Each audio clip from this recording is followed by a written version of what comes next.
안녕하세요.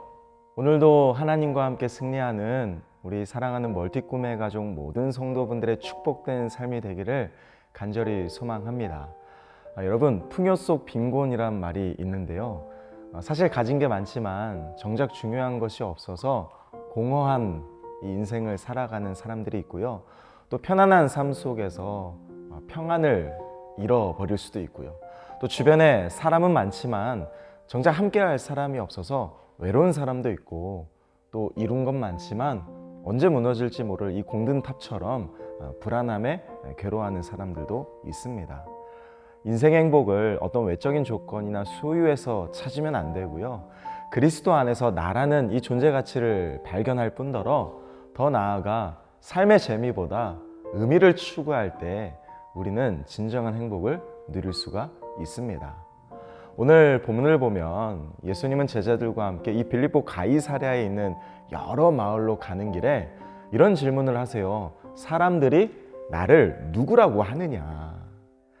사실 이 빌립보 가이사랴는 헤롯 빌립이 로마 황제 티베리우스를 기념하고자 이 황제 칭호인 가이사와 또 자기 자신의 이름을 붙여서 만든 권력의 상징과도 같은 곳입니다. 주님은 그래서 이 도시를 지나면서 의도적으로 자기의 정체성을 제자들에게 질문하신 거예요. 그때 28절에 보니까 제자들은 이렇게 답을 합니다.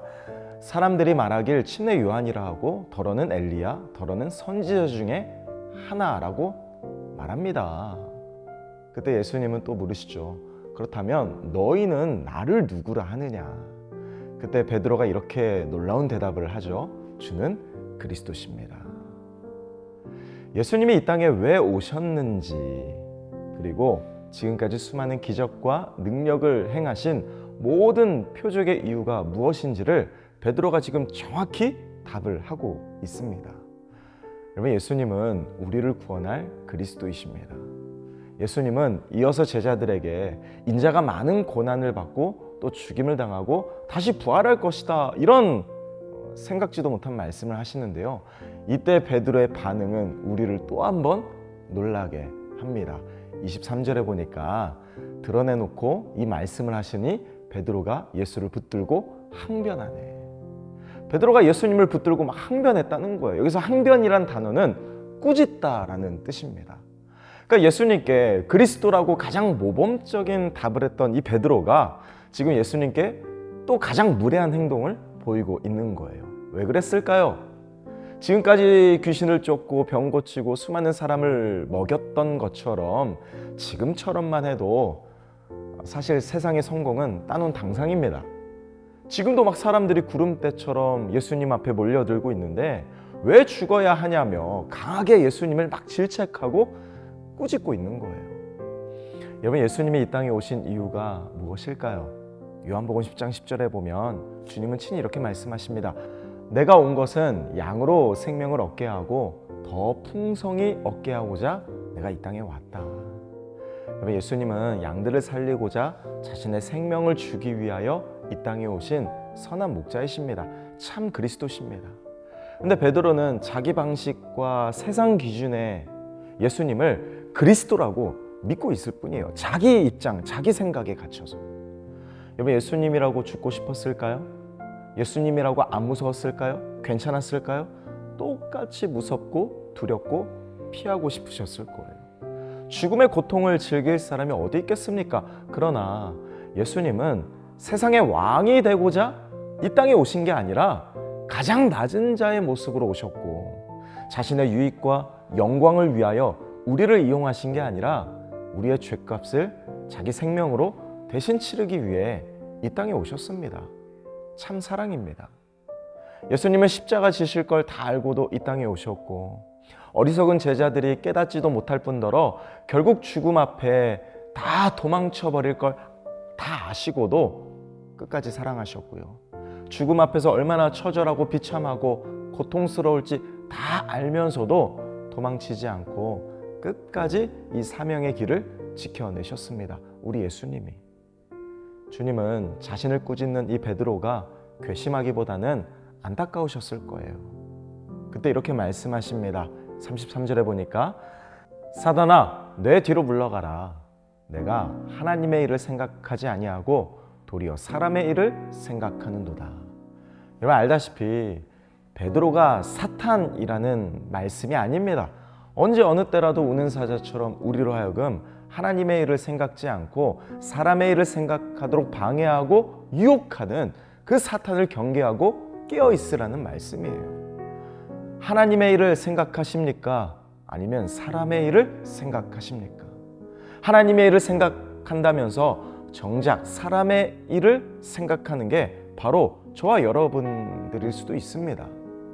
하나님을 위하고 교회를 생각한다고 하지만 정작 내 욕심과 열정에 치우칠 수도 있어요. 그게 우리입니다. 내 목소리를 높이거나 내 생각과 뜻을 관철시키려 할 수도 있습니다. 언제나 이런 생각을 하셨으면 좋겠어요. 내게 유익인가? 하나님께 유익인가? 내게 기쁨인가? 하나님께 기쁨인가? 이걸 생각하십시오.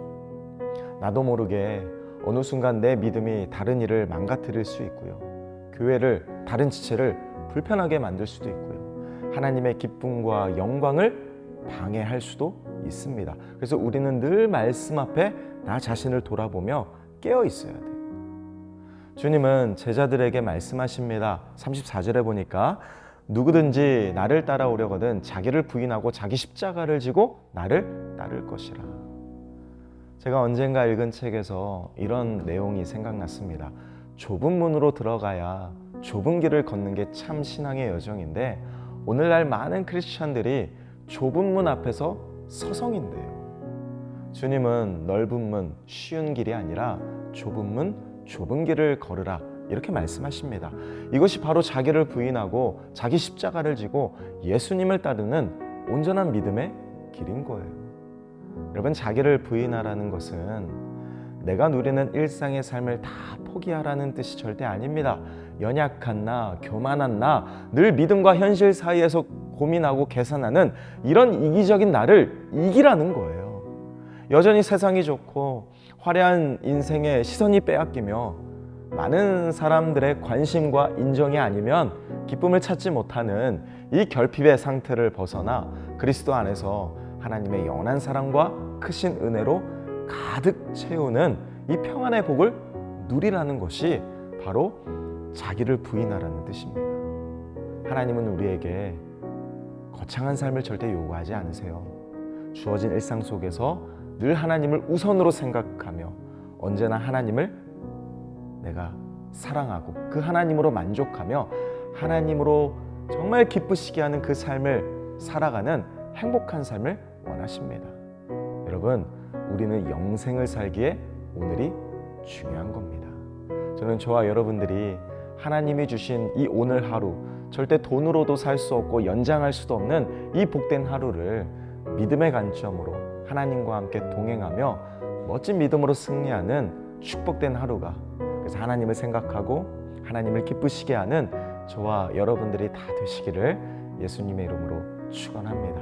기도하겠습니다. 사랑의 아버지 하나님, 오늘도 우리가 하나님과 함께 승리하고 믿음으로 나아가는 우리 모두가 되게 하여 주시옵소서.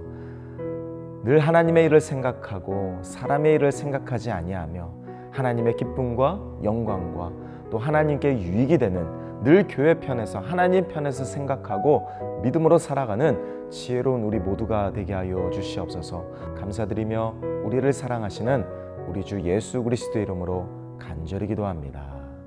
아멘.